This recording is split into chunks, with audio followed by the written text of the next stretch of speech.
Bonjour, bienvenue sur ma chaîne, je m'appelle Marc.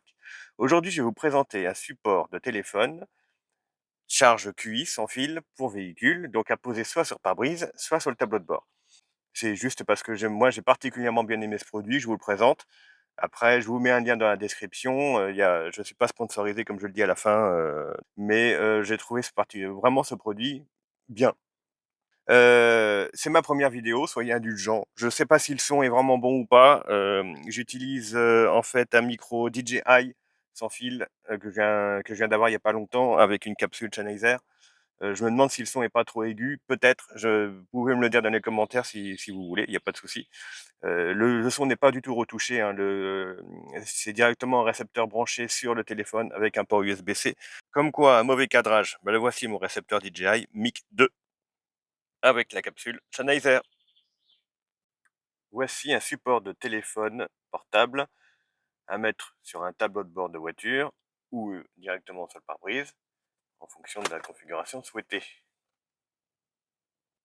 La puissance de recharge maximum est de 15 watts pour les téléphones compatibles, sachant que pour les iPhones c'est 7,5 watts maximum.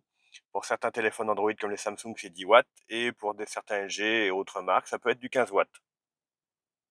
Pour cela, il faut utiliser l'adaptateur fourni ou un autre compatible QC 3.0. Voici celui qui est fourni avec. Le support téléphone, avec la boule que l'on rentre ici, les pattes de maintien. Petite particularité de ce modèle, c'est qu'il a une petite batterie intégrée qui vous permet de mettre ou retirer le téléphone, même sans contact. Donc il suffit d'appuyer sur un des deux boutons du côté, ou les deux en même temps. La patte du bas descend et celle du côté s'ouvre. On appuie, ça se referme. Je vais vous donner une idée du bruit que cela donne.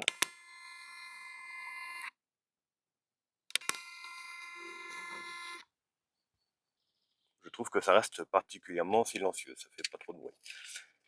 Le support à mettre au pare-brise ou sur le tableau de bord, et c'est justement ça qui me plaît bien dans ce modèle, c'est qu'on peut directement mettre ça à même un tableau de bord. Alors moi je vais essayer sur le mien, sachant que c'est un tableau de bord souple. Il y a une protection parce que ça colle en dessous et on a en plus le verrouillage pour vraiment bien l'appuyer. Mais rien ne vous empêche d'utiliser éventuellement à la place ce module qui se met directement sur une grille d'aération. Et là, encore une fois, c'est bien pensé, parce qu'il suffit de dévisser à l'arrière cette vis pour ouvrir la pince et revisser pour serrer la pince fermement sur votre grille d'aération. La pince totalement fermée, c'est ça qui est bien aussi, c'est vraiment une fermeture totale. Donc vous pouvez pas pincer vraiment votre grille d'aération. J'aurais même pu éventuellement faire ce choix, parce que dans ma voiture, ça y va parfaitement. Dans la pince, il s'agit de caoutchouc. Donc ça agrippe correctement et ça n'abîme pas. Donc moi je vais le mettre ici, donc un petit coup de nettoyage pour vraiment avoir le maximum de grippe. Ensuite on enlève la protection.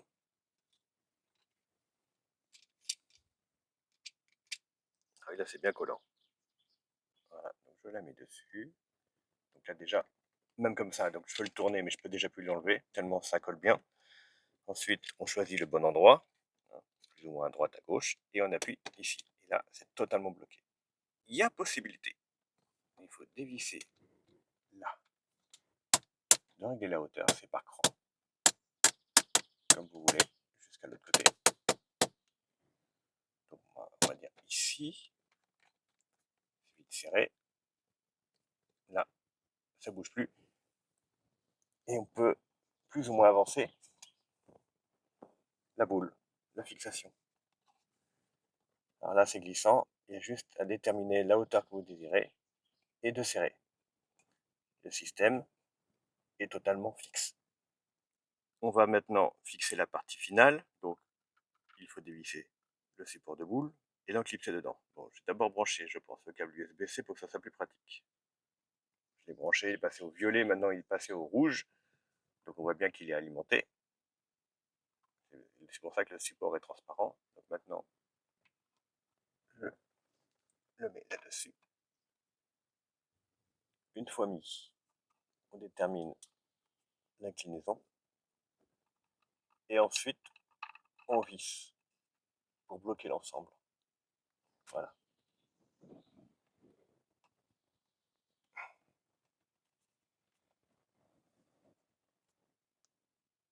Donc maintenant, c'est plus ce tableau de bord mou qui bouge et le système a l'air vraiment bien fixe. Alors on a un petit jeu ici, ce qui est normal, c'est des caoutchoucs. Attention à pas trop desserrer les vis parce que sinon vous pouvez perdre la tête ou le boulon. Ça s'en va totalement. On a la petite protection et maintenant on peut y mettre un téléphone. Donc il suffit d'appuyer sur un des deux boutons ou les deux boutons, ça c'est vraiment votre choix. Je vais essayer de mettre un Note 20 avec sa coque directement dedans. Il se referme tout seul. Ah bah il passe directement en charge. Franchement, je suis vraiment pour l'instant bluffé par le système qui réagit au quart de tour. Donc là, il arrive à passer le téléphone en mode charge avec la petite coque d'origine. Donc c'est un grand téléphone et il passe très bien. Je tiens à préciser que la petite batterie qui est en interne se recharge toute seule à partir du moment où elle est branchée avec le câble USB-C. Si on essaye avec un autre téléphone,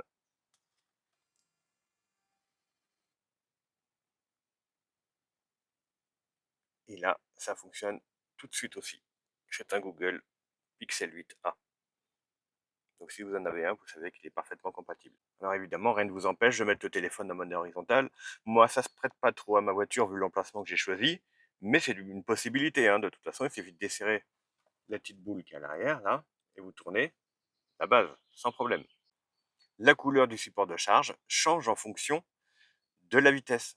Hein, si c'est 7 watts 5, 10 watts ou 15 watts, ça ne sera pas la même couleur. Ça tient bien.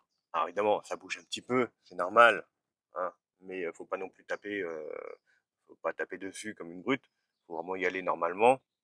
Et au niveau des menus habituels, il n'y a pas de souci, ça fonctionne. La couleur de charge de la base, elle est reprise ici sur le côté, ce petit, juste au-dessus du bouton.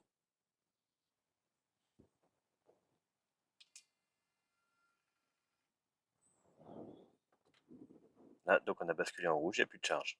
J'avais déjà eu d'autres modèles auparavant, d'autres marques, et je me plaignais qu'à chaque fois qu'on passait devant, ça s'ouvrait tout seul, ça se refermait en permanence. J'ai honnêtement vite retiré ce système qui était plus embêtant qu'autre chose. Et là, avec celui-ci, je pense que je vais vraiment en être content. Par contre, il faut éviter d'avoir des grosses coques, avoir des cartes de crédit ou des systèmes magnétiques derrière votre téléphone. Sinon, ça peut bloquer la charge. Mais ça, c'est le cas de tous. Une sécurité est intégrée. Au-delà de 28 degrés, la charge sera réduite à 30%. Donc si ce chargeur vous intéresse, il s'agit de la marque EOY, c'est compliqué à prononcer, c'est le modèle M20A et vous pouvez le trouver sans problème sur Amazon pour un peu plus d'une trentaine d'euros, ce qui reste très raisonnable par rapport au produit, sachant qu'il est vraiment complet, il a sa prise QC 3.0 de recharge, il a le câble USB-C, il y a le support de tableau de bord qui peut aller donc sur aussi le pare-brise et le support qui va sur une grille d'aération. C'est vraiment instantané. Donc, je vous mets le lien dans la description, vous pouvez le prendre ou pas directement sur le site Amazon. Moi, il n'y a pas de souci là-dessus. Vous pouvez vous abonner à ma chaîne ou cliquer sur j'aime, c'est comme vous voulez. J'espère que ce petit test vous aidera dans votre choix si vous recherchez ce genre de produit. Merci, au revoir.